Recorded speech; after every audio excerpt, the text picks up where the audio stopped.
न्याय व्यवस्था भी रोती है, गुंडों के घर में सोती है।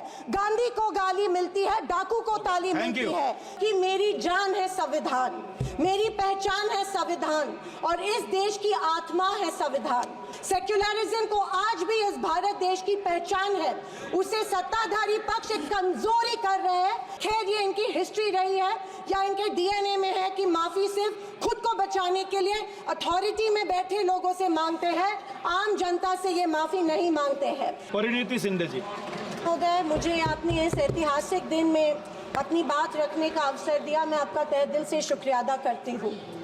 मैं उस राज्य से हूँ जहाँ संत ज्ञानेश्वर, संत तुकाराम और संत रोहिदास जैसे अनेक संतों ने समाज को प्रेम और सद्भावना दी। दूसरी तरफ शिवाजी महाराज, संभाजी महाराज और शाहू महाराज जैसे शूरवीरों ने अपनी दूरदृष्टि से सामाजिक एकता और न्याय संगत समाज प्रणाली की स्थापना की।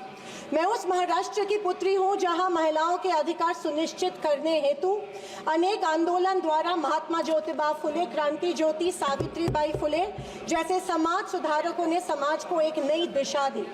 मैं उस महाराष्ट्र की बेटी हूँ जहाँ के महान सुपुत्र डॉक्टर बाबा साहेब अम्बेडकर जी ने इस देश को संविधान के रूप में एक सशक्त और न्याय संगत लोकतांत्रिक मूलाधार प्रदान किया।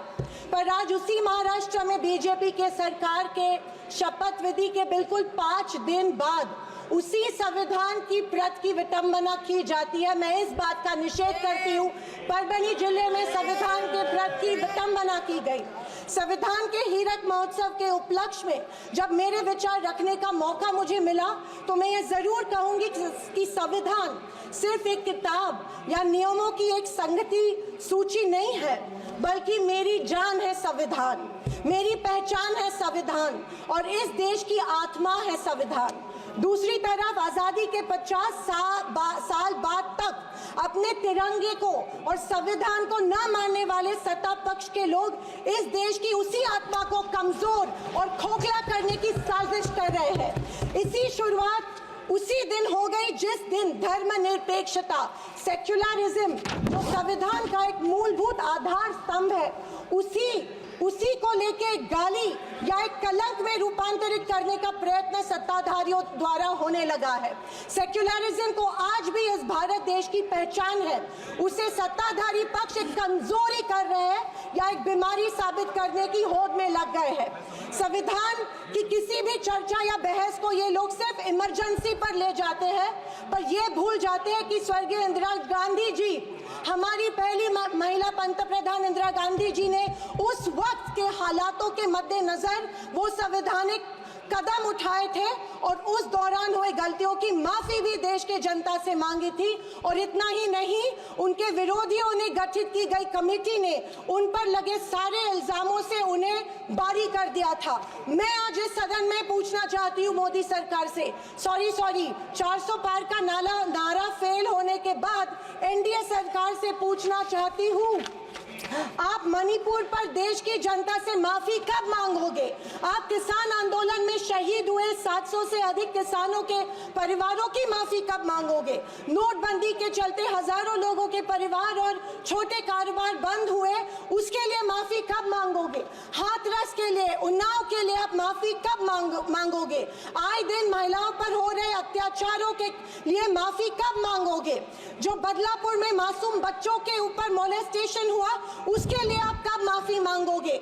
जेल में बैठकर अपराधी मर्डर प्लॉट्स गुजरात में सरकार उनको संरक्षण दे रही है, उसके लिए आप कब माफी मांगोगे? खैर ये इनकी हिस्ट्री रही है या इनके डीएनए में है कि माफी सिर्फ खुद को बचाने के लिए अथॉरिटी में बैठे लोगों से मांगते हैं, आम जनता से ये माफी नहीं मांगते हैं। सत्ताधारी पक्ष के संविधान पर दिए गए भाषण सुनकर हंसी आ रही थी और अचरज भी हो रहा था, क्योंकि जो लोग इस देश में संविधान स्थापित होने के बाद हर पल संविधान को कोसते रहते हैं और हमेशा इस संविधान के विरोधी रहे हैं, उन्हीं को आज संविधान के गुणगान करते देख मन में प्रसन्नता हो रही है और संविधान के प्रति मेरी निष्ठा द्विगुणित हो रही है, क्योंकि ये एहसास हो रहा था कितने ही झूठ के पहाड़ बना लो, सच के आगे आखिर झुकना ही पड़ता है। आरएसएस आरएसएस ने तिरंगा को माना नहीं था। उन्होंने कहा था कि 3 अंक अशुभ होता है। तो क्या ब्रह्मा विष्णु महेश अशुभ है? जो हम 3 रेखाएं माथे पे लिखते हैं वो अशुभ है? क्या त्रिशूल अशुभ है? ये मैं इन्हें पूछना चाहती हूँ। वर्ष 1993 में आरएसएस ने अपने श्वेत पत्र में संविधान को कचरे का ढेर करार दिया था। क्या ये तिरंगे के खिलाफ नहीं है?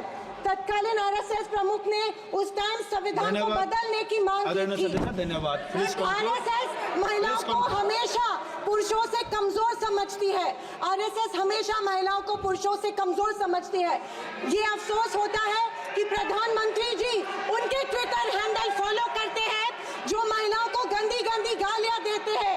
इस बात का अफसोस होता है कि प्रधानमंत्री हमारे देश के प्रधानमंत्री ये करते हैं। जनवरी 26, 2001 में इन्होंने तिरंगा माना और इतने सालों बाद तिरंगे को नागपुर में होस्ट किया। अध्यक्ष महोदय, मैं 2024 के लोकसभा इलेक्शन के बाद इन्हें एहसास हुआ कि संविधान को ज्यादा छेड़ेंगे तो सत्ता हाथ से निकल सकती है, इसीलिए अचानक संविधान के प्रति इनको प्यार उमड़ने लगा।